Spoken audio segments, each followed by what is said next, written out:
A stablecoin USDC perdeu a sua paridade com o dólar em meio à crise do Silicon Valley Bank nos Estados Unidos. E apesar de já ter recuperado essa paridade, isso nos gera um alerta em relação à confiança nas stablecoins.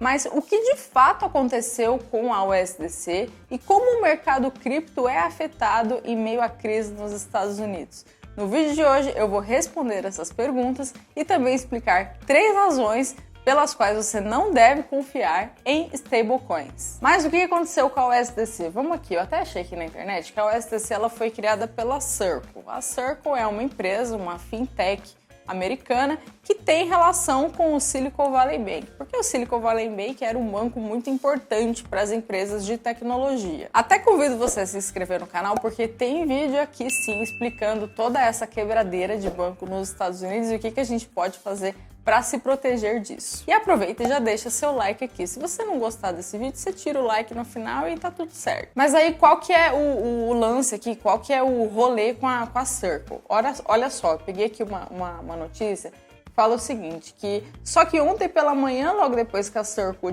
divulgou sua exposição ao Silicon Valley Bank, SVB, a cotação da USDC tombou para 88 centavos na mínima. Então assim, é stablecoin, pero não muito, né? Pero não é tão stable assim, né? Porque tombou, perdeu aí a paridade com o dólar. Então vocês entenderam aí o que uma coisa levou a outra.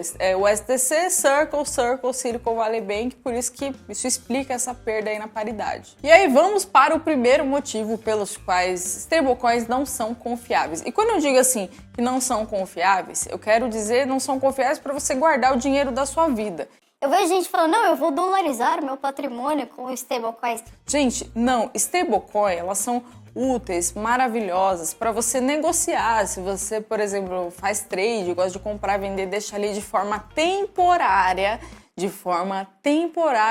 beleza, tudo certo. Agora, para deixar o seu dinheiro da vida em stablecoin, aí não. E aí, qual que é o primeiro motivo pelos quais stablecoins não são confiáveis? O fato de que a maioria delas é centralizada. Diferente do Bitcoin, que é verdadeiramente descentralizado. Por que verdadeiramente descentralizado? Porque não tem uma empresa que regula, que emite novos satoshis, não tem um governo, a gente não sabe quem é Satoshi Nakamoto, não tem uma figura por trás. O Bitcoin sim, é verdadeiramente descentralizado. Já as stablecoins, a maioria delas é centralizada. O que eu quero dizer? Que existe uma empresa ali por trás. E toda centralização implica fragilidades. Eu vou dar aqui um exemplo do que aconteceu nem faz muito tempo com a Terra Luna.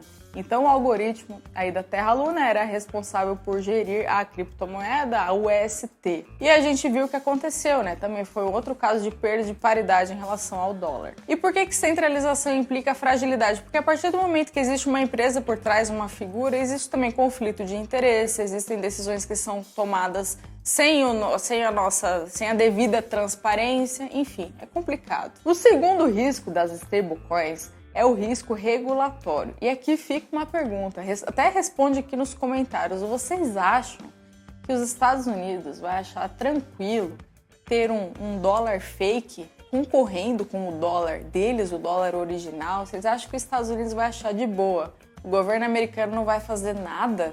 Nunca duvide da capacidade do Estado em atrapalhar mais a nossa vida, em regular mais, em criar leis inúteis. Isso acontece em todo lugar no mundo. Por mais que a gente ache absurdo, é uma realidade. Provavelmente vai acontecer sim com as stablecoins. E tanto vai acontecer que, olha só, eu peguei uma notícia aqui que diz o seguinte, ó. As consequências do colapso da FTX, até tem vídeo aqui sobre a FTX, eu vou deixar o card aqui explicando o que aconteceu. As consequências do colapso da FTX devem acelerar a regulamentação de ativos digitais dentro de 9 meses. E aí a gente nunca sabe como que vai vir essa regulamentação, né? O Estado sempre nos surpreende nas formas de atrapalhar mais o livre mercado. Mas isso é tema para outro vídeo. Então a gente já falou risco de centralização, problema com regulação, que se não aconteceu ainda, provavelmente vai acontecer, já existe discussão nesse sentido.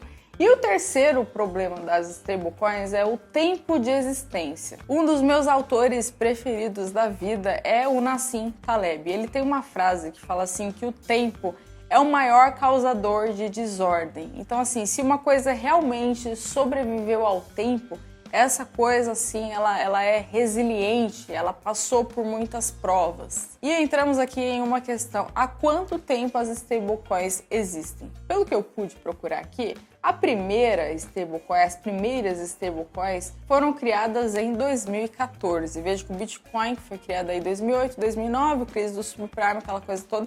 Veja que as stablecoins foram criadas depois, então são ainda mais novas que o próprio Bitcoin. Só que, como eu falei, o Bitcoin ele não é centralizado, ele já não tem esse risco da centralização, de conflito de interesse. Já as stablecoins, além de todos os riscos que eu falei, ainda assim também são muito novas. Você confiaria o dinheiro da sua vida em uma coisa que existe há menos de 10 anos? Então, se você for dolarizar patrimônio, internacionalizar patrimônio, se você quer ter dólar e ativos dolarizados, prefira os meios tradicionais. Nesse sentido, meu escritório Guardian Trust Capital está aqui para ajudá-los. Eu vou deixar o meu e-mail aqui. Manda um e-mail para mim, se não for eu, alguém da equipe vai responder, explicando a demanda para a gente ver como podemos te ajudar. Ainda aqui falando do porquê que as stablecoins não são confiáveis, eu peguei um artigo aqui que ele fala, né, que stablecoins não são tão stable assim.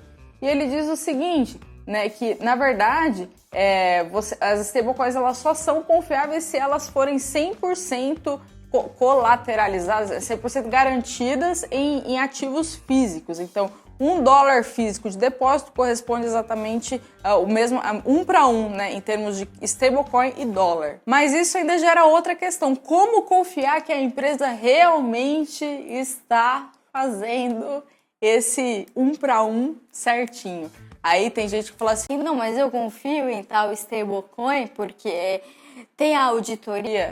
Gente, a auditoria, até aí as lojas americanas também tinham auditoria, né? Então são muitas variáveis aí que causam um desconforto na hora de ter todo o dinheiro aí, dolarizar patrimônio via stablecoin. Eu não faria isso. De verdade, eu não sei se é excesso de preciosismo mesmo meu, assim, porque eu sou meio tiazona pra essas coisas, sabe? Eu gosto das coisas muito, muito certinho, eu não sou de arriscar muito, então eu jamais deixaria todo o dinheiro aí em stablecoin. Como eu falei, elas são úteis, é muito bom se você ter de forma temporária, né? Porque não tem por que você ficar transformando aí em fiat se você tá fazendo só um trade ali de forma temporária. Isso, beleza, é uma aplicação maravilhosa de stablecoins. Eu não tô falando que stablecoins são ruins, mas stablecoins não são ideais para quem pretende dolarizar patrimônio, internacionalizar patrimônio. Porque stablecoin não é dólar, stablecoin é criptomoeda. E agora a parte de melhores comentários. Se você ficou até o final desse vídeo, comenta um "eu fiquei" aqui embaixo, que eu vou lá, eu vou responder seu comentário, que eu respondo todos os comentários. Comenta alguma coisa legal para aparecer nos melhores comentários do próximo vídeo. E até o próximo, pessoal!